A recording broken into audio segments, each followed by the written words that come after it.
साधना करते समय कामुक विचार क्यों आते हैं? जय माता दी आप सभी को। कैसे हैं आप सभी? आशा करता हूं आप सभी अच्छे होंगे, स्वस्थ होंगे। माता रानी आप सभी का कल्याण करें, आप सभी का मंगल करें। आज की इस वीडियो में मैं आपको यह बताऊंगा कि जब भी आप साधना करने के लिए बैठते हैं या मंत्र जाप करने के लिए बैठते हैं तो आपके मन में कामुक विचार क्यों आते हैं। आपने ऐसा देखा होगा कि साधना काल में, जैसे कि मान लो कि आप 11 दिन की साधना कर रहे हो या 21 दिन की साधना कर रहे हो, तो उस साधना काल में आपके मन में काम वासना जागृत हो जाती है, कामुक विचार आने शुरू हो जाते हैं। तो ऐसा आपके साथ में क्यों होता है? क्या इसके पीछे किसी शक्ति का हाथ होता है या देवी देवताओं का हाथ होता है या फिर कोई आपको नेगेटिविटी लग जाती है? ये पूरी डिटेल में जानकारी मैं आपको इस वीडियो में देने वाला हूं, क्योंकि काफी लोग ऐसा प्रश्न मुझसे बार बार करते हैं, तो इसीलिए मैंने सोचा कि इसके ऊपर मैं डिटेल में वीडियो बनाकर जानकारी दूं। तो चलिए मैं आपको अब इस विषय पर जानकारी देता हूं। सबसे पहले तो मैं आपको यह बताना चाहता हूं कि देखिए, साधना जो होती है वह सामान्य पूजा पाठ से भिन्न होती है।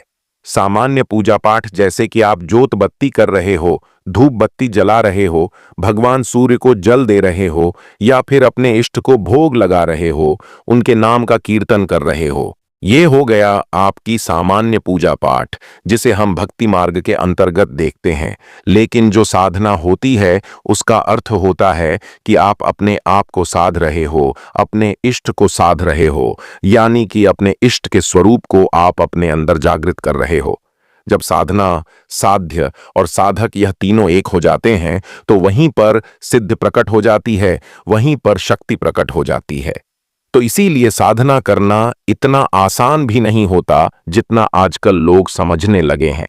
साधना के समय में अपनी इंद्रियों को वश में करके ही साधना करी जाती है, तभी उस साधक को सिद्धि प्राप्त होती है। इसीलिए साधक के साथ में कुछ इस तरह की घटनाएं घटित होने लगती हैं, जिनके बारे में मैं आपको इस वीडियो में बताने वाला हूं, और यह भी बताऊंगा कि आप इनसे कैसे बच सकते हैं। जब आप साधना करते हैं, मान लो आप मां दुर्गा के भक्त हैं, माता काली के भक्त हैं, हनुमान जी के भक्त हैं या शिव जी के भक्त हैं, किसी को भी आप मानते हैं और आपके मन में एक विचार आया कि हमें साधना करनी है, हमें मंत्र जाप करना है, हमें दुर्गा चालीसा सिद्ध करनी है या हनुमान चालीसा सिद्ध करनी है।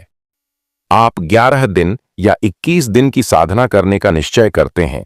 साधना से पहले आपके साथ में कोई ऐसी परेशानी नहीं थी कि आपके मन में गंदे विचार आ रहे हैं, कामुक विचार आ रहे हैं, वासना जागृत हो रही है।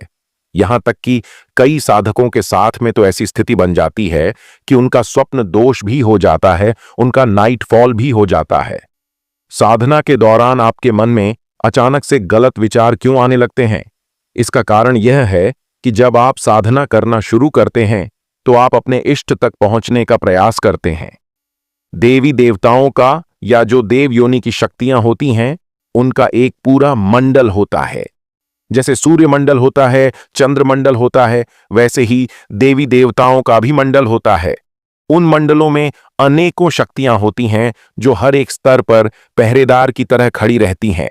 इनकी शुरुआत होती है भूत प्रेतों से। जब कोई साधना करना शुरू करता है तो सबसे पहले निम्न स्तर की शक्तियां उसकी परीक्षा लेना शुरू कर देती हैं। ये शक्तियां आपके ब्रह्मचर्य की परीक्षा लेती हैं, आपके मन में लोभ और लालच उत्पन्न करती हैं, आपके अंदर वासना जागृत करने का प्रयास करती हैं। ध्यान दीजिए, यह बहुत महत्वपूर्ण बात है। इस साधना के खेल में जो व्यक्ति जिस चीज में कमजोर होता है उसी को निशाना बनाया जाता है।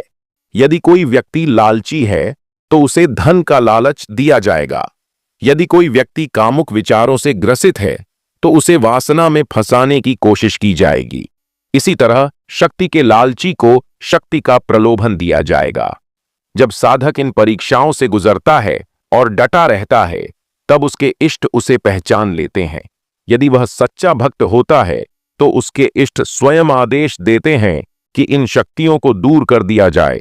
फिर साधक के आसपास की नकारात्मकता स्वतः समाप्त हो जाती है। इसलिए अगर आपकी साधना के दौरान ऐसा कुछ हो रहा है तो घबराने की कोई जरूरत नहीं है। यह परीक्षाएं आती हैं, लेकिन जैसे ही आप एक स्तर पार कर जाते हैं, यह समाप्त हो जाती है। सबसे बड़ा अस्त्र एक साधक का उसका मनोबल होता है। यदि आपका मनोबल टूट गया तो आप कभी भी सिद्ध प्राप्त नहीं कर सकते, चाहे आपके पास कितने भी बड़े बड़े मंत्र क्यों न हो। लेकिन यदि आप मन से हार गए तो आपकी साधना कभी सफल नहीं होगी। इसलिए चिंता मत कीजिए। यदि इस प्रकार की चीजें हो रही हैं तो कोई टेंशन लेने की जरूरत नहीं है।